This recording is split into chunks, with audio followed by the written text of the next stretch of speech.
Juízes capítulo 15. Algum tempo depois, durante a colheita do trigo, Sansão foi visitar a sua mulher e levou para ela um cabrito, e disse ao pai dela: quero entrar no quarto da minha mulher.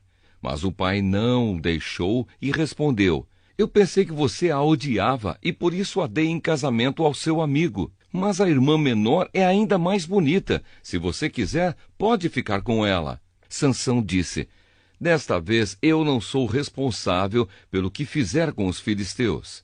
Então caçou 300 raposas, amarrou-as 2 a 2 pelos rabos e prendeu em cada par de rabos uma tocha. Pôs fogo nas tochas e soltou as raposas nas plantações de trigo dos filisteus. E o fogo queimou não só o trigo, que já havia sido colhido, mas também o que ainda estava nas plantações. Também os bosques de oliveiras foram queimados, e os filisteus perguntaram: quem foi que fez isso? E ficaram sabendo que Sansão tinha feito aquilo porque o seu sogro havia tomado a mulher dele e dado ao seu amigo. Então os filisteus foram e queimaram viva a mulher de Sansão e a família dela. Aí Sansão disse: então é assim que vocês fazem? Pois eu juro que não descansarei até que paguem por isso. E atacou furiosamente, matando muitos deles. Depois saiu de lá e foi para a caverna da rocha de Etã. Sansão derrota os filisteus. Os filisteus foram, acamparam em Judá e atacaram a cidade de Leí. Os homens de Judá perguntaram aos filisteus: por que foi que vocês nos atacaram? E eles responderam: viemos até aqui para prender Sansão e fazer com ele o mesmo que ele fez com a gente. Então 3.000 homens de Judá foram falar com Sansão na caverna da rocha de Etã e disseram: você não sabe que os filisteus mandam em nós? Por que você foi fazer aquilo? Eu fiz com eles o que eles fizeram comigo, respondeu Sansão. Nós viemos até aqui para amarrar e entregar você aos filisteus, disseram eles.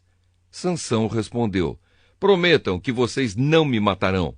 Prometemos, disseram eles. Nós vamos somente amarrar você e entregar aos filisteus, não vamos matá-lo. Então o amarraram com 2 cordas novas e o fizeram sair da caverna. Quando Sansão chegou a Leí, os filisteus, gritando, vieram encontrá-lo. Mas o Espírito do Senhor fez com que Sansão ficasse forte, e ele arrebentou as cordas que amarravam os seus braços e as suas mãos, como se fossem fios de linha queimados. Encontrou por ali uma queixada de jumento que ainda não estava seca. Pegou a queixada e com ela matou 1.000 homens. Aí começou a cantar assim: com a queixada de um jumento matei 1.000 homens. Com a queixada de um jumento fiz montões e montões de corpos. Depois jogou fora a queixada, e aquele lugar foi chamado de Monte da Queixada. Sansão ficou com muita sede e fez esta oração a Deus, o Senhor: tu me deste esta grande vitória. Será que agora vais deixar que eu morra de sede e caia nas mãos desta gente que não pratica a circuncisão? Então, na cidade de Leí, Deus abriu um buraco e dele saiu água. Sansão bebeu daquela água e sentiu-se bem melhor. Aquela fonte foi chamada de En-Acoré e existe até hoje. Sansão governou o povo de Israel 20 anos, na época em que os filisteus dominavam aquela terra. Juízes capítulo 16. Sansão em Gaza. Dali Sansão foi até a cidade de Gaza. Lá viu uma prostituta e teve relações com ela. O povo de Gaza soube que Sansão estava lá. Então eles cercaram o lugar e ficaram a noite toda esperando Sansão no portão da cidade. Ficaram em silêncio pensando: vamos esperar um amanhecer, então nós o matamos. Mas Sansão ficou deitado somente até a meia-noite. Depois se levantou e arrancou o portão da cidade com os batentes e as trancas, pôs tudo nos ombros e carregou para o alto do monte que está em frente da cidade de Hebrom. Sansão e Dalila. Depois disso, Sansão se apaixonou por uma mulher chamada Dalila, que morava no vale de Soreque.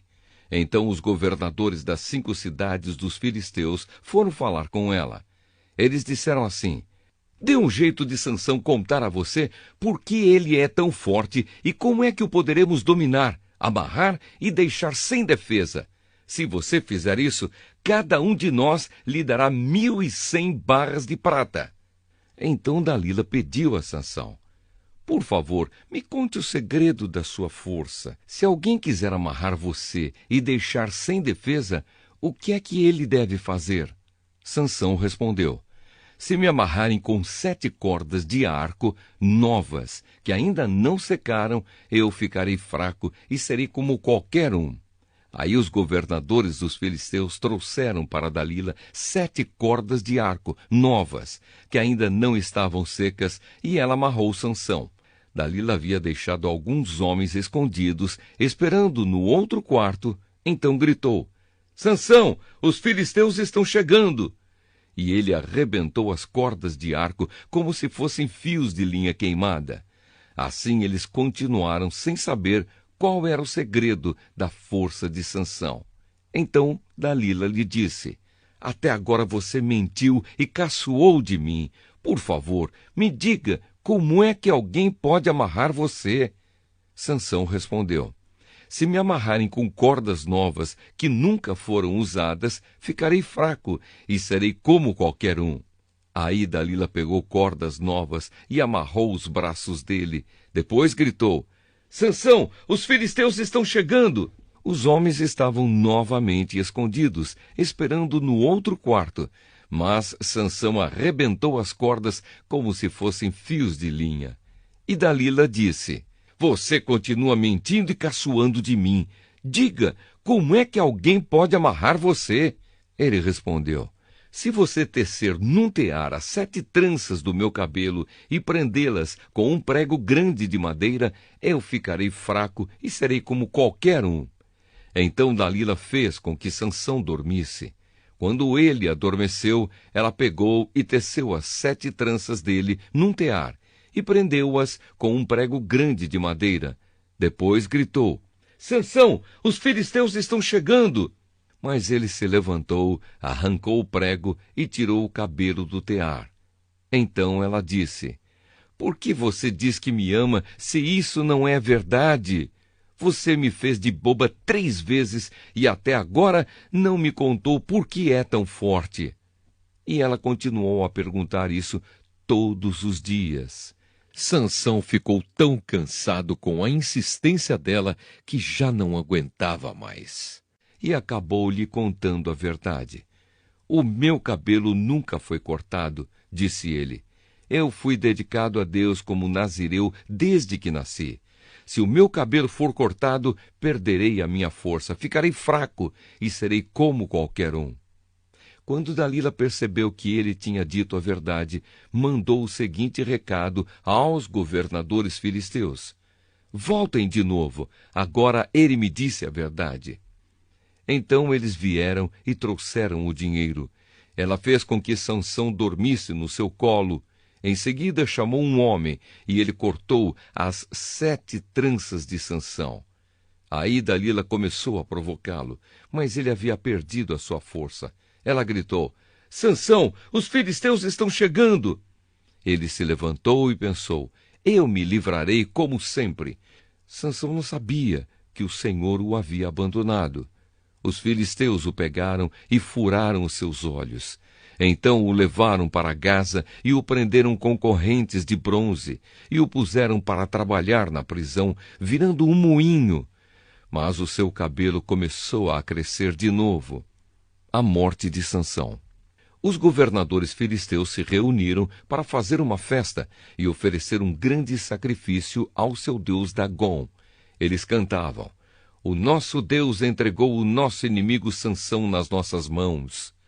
E o povo, quando viu Sansão, cantou louvores ao deus Dagom assim: o nosso Deus entregou nas nossas mãos o inimigo que destruía nossa terra e matava muitos dos nossos. E no meio daquela alegria disseram: chamem Sansão para ele nos divertir. Trouxeram Sansão para fora da cadeia e se divertiram à custa dele. Depois o colocaram entre as colunas do templo. Então Sansão pediu ao rapaz que o guiava pela mão: deixe-me tocar nas colunas que sustentam o templo, para que eu possa me encostar nelas. O templo estava cheio de homens e mulheres. Os 5 governadores filisteus estavam lá. Havia no terraço mais ou menos 3.000 homens e mulheres olhando para Sansão e se divertindo à custa dele. E Sansão orou ao Senhor, dizendo: ó Senhor meu Deus, peço que lembres de mim, por favor, dá-me força só mais esta vez. Deixa que eu, de uma só vez, me vingue dos filisteus por terem furado os meus olhos. Então agarrou as 2 colunas do meio que sustentavam o templo. Com a mão direita numa coluna e a esquerda na outra, jogou todo o seu peso contra elas e gritou: que eu morra com os filisteus! Em seguida deu um empurrão com toda a força e o templo caiu sobre os governadores e todas as outras pessoas. E assim Sansão matou mais gente na sua morte do que durante a sua vida. Os irmãos de Sansão e toda a sua família foram buscar o seu corpo. Eles o levaram e sepultaram entre Zora e Estaol, no túmulo de Manoá, o seu pai. Sansão havia governado o povo de Israel durante 20 anos. Juízes, capítulo 17. Mica e os seus ídolos. Havia um homem chamado Mica que morava na região montanhosa de Efraim. Ele disse à sua mãe: quando roubaram aquelas suas 1.100 barras de prata, a senhora amaldiçoou o ladrão. Eu ouvi a senhora fazer isso. Sabe de uma coisa? A prata está comigo. Fui eu que roubei. A sua mãe disse: que o Senhor abençoe você, meu filho. Então ele devolveu à sua mãe as 1.100 barras de prata. E ela disse: meu filho, para tirar a maldição de cima de você, vou dar esta prata como oferta ao Senhor. Ela será usada para fazer um ídolo de madeira folheado a prata. Por isso eu devolvo agora esta prata a você. Mas o filho tornou a devolver a prata à sua mãe. Então ela pegou 200 barras de prata e entregou a um ourives. Ele fez um ídolo de madeira e o folheou com a prata. E o ídolo foi colocado na casa de Mica. Mica fez uma capela. Ele fez outros ídolos e também uma roupa de sacerdote. Separou um dos seus filhos para ser o seu sacerdote. Naquele tempo não havia rei em Israel e cada um fazia o que bem queria. Um rapaz estava passando uns tempos na cidade de Belém de Judá. Ele era levita. Esse moço saiu de Belém procurando um lugar para morar. E viajando pela região montanhosa de Efraim, chegou à casa de Mica. E Mica lhe perguntou: de onde você vem? E o moço respondeu: eu sou levita, de Belém, da região de Judá, e estou procurando um lugar para morar. Fique comigo, disse Mica, e seja o meu conselheiro e sacerdote. Eu lhe darei 10 barras de prata por ano, roupa e comida. Então o jovem levita concordou em ficar com Mica e ficou sendo como um filho para ele.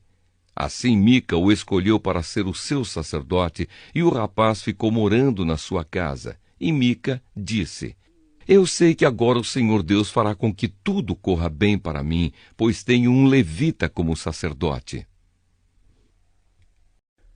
Juízes, capítulo 18. Mica e a tribo de Dan. Naquele tempo não havia rei em Israel, e a tribo de Dan estava procurando uma terra para morar, terra que fosse só deles. Isso porque até aquela ocasião eles não tinham recebido a parte da terra que devia ser deles, embora as outras tribos de Israel já tivessem recebido a sua parte. Então o povo de Dan escolheu 5 homens de valor entre todas as famílias da tribo. Eles foram mandados das cidades de Zora e Estaol para espiar e conhecer a terra. Foram para a região montanhosa de Efraim e ficaram na casa de Mica. Enquanto estavam lá, perceberam, pelo jeito de o jovem levita falar, que ele não era dali. Então chegaram perto dele e perguntaram: o que é que você está fazendo aqui? Quem trouxe você para cá? Ele respondeu: Eu fiz um trato com Mica. Ele me paga para ser sacerdote dele. Aí disseram ao moço: Então pergunte a Deus se nós seremos bem-sucedidos na nossa viagem. O sacerdote respondeu: Não se preocupem, o Senhor Deus estará com vocês nesta viagem. Então os 5 homens saíram dali e foram para a cidade de Laís. Chegando lá, viram que o povo daquele lugar vivia em segurança como os sidônios. Eram pacíficos e calmos e não tinham brigas com ninguém. Eles tinham tudo o que precisavam.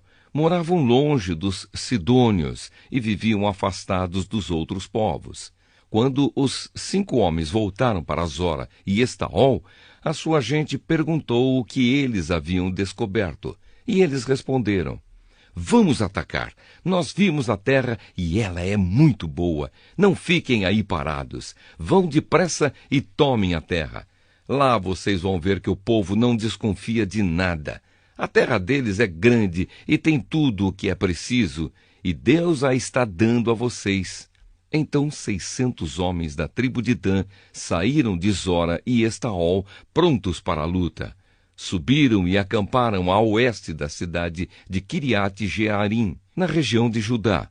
É por isso que aquele lugar é chamado até hoje de Campo de Dan. Dali foram para a região montanhosa de Efraim e chegaram à casa de Mica. Aqueles 5 homens que haviam ido espiar a terra ao redor de Laís disseram aos seus companheiros: Vocês sabiam que numa dessas casas há um ídolo de madeira folheado a prata? Há também outros ídolos e uma roupa de sacerdote. O que vocês acham que devemos fazer? Então eles entraram na casa de Mica, onde morava o jovem levita, e o cumprimentaram. Enquanto isso, os 600 soldados da tribo de Dan estavam esperando no portão, prontos para combater. Os 5 espiões entraram na casa, pegaram o ídolo de madeira folheado a prata, os outros ídolos e a roupa de sacerdote. O sacerdote tinha ficado no portão com os 600 soldados armados. Quando os homens entraram na casa de Mica e pegaram os objetos sagrados, o sacerdote perguntou: O que vocês estão fazendo? Eles responderam: Fique quieto, não diga nada. Venha com a gente e seja o nosso sacerdote e conselheiro. Você não gostaria de ser o sacerdote de uma tribo inteira, em vez de ser sacerdote de apenas uma família? O sacerdote ficou muito contente, pegou os objetos sagrados e foi com os espiões e os soldados. Eles deram meia volta, puseram na frente as crianças, o gado e os seus bens e partiram. Já estavam longe quando os vizinhos de Mica, que haviam sido chamados para lutar, alcançaram os homens da tribo de Dan. Estes, ao ouvirem os gritos dos que vinham atrás deles, deram meia volta e perguntaram a Mica: O que é que há? Para que toda essa gente? Ele respondeu: Vocês ainda me perguntam o que é que há? Vocês me tomaram os deuses que eu fiz e o meu sacerdote e foram embora. O que foi que sobrou para mim? Os homens de Dan disseram: É melhor você não falar mais nada, porque estes homens podem ficar zangados e acabar atacando vocês. Nesse caso, você e toda a sua família morreriam. Depois de dizerem isso, os homens de Dan partiram. Mica viu que eles eram mais fortes, então voltou para casa. Os homens da tribo de Dan levaram as coisas que Mica havia feito e também o sacerdote dele. Aí foram e atacaram Laís, aquela cidade de povo pacífico e calmo. Mataram os seus moradores e queimaram a cidade. Não havia ninguém para salvar aquela gente, pois Laís ficava longe de Sidom e eles não tinham contato com outros povos. A cidade ficava no vale, perto de Bet-Reobe. A tribo de Dan construiu de novo Laís e ficou morando ali. Deram à cidade o nome de Dan, porque assim se chamava o fundador da tribo, que era filho de Jacó.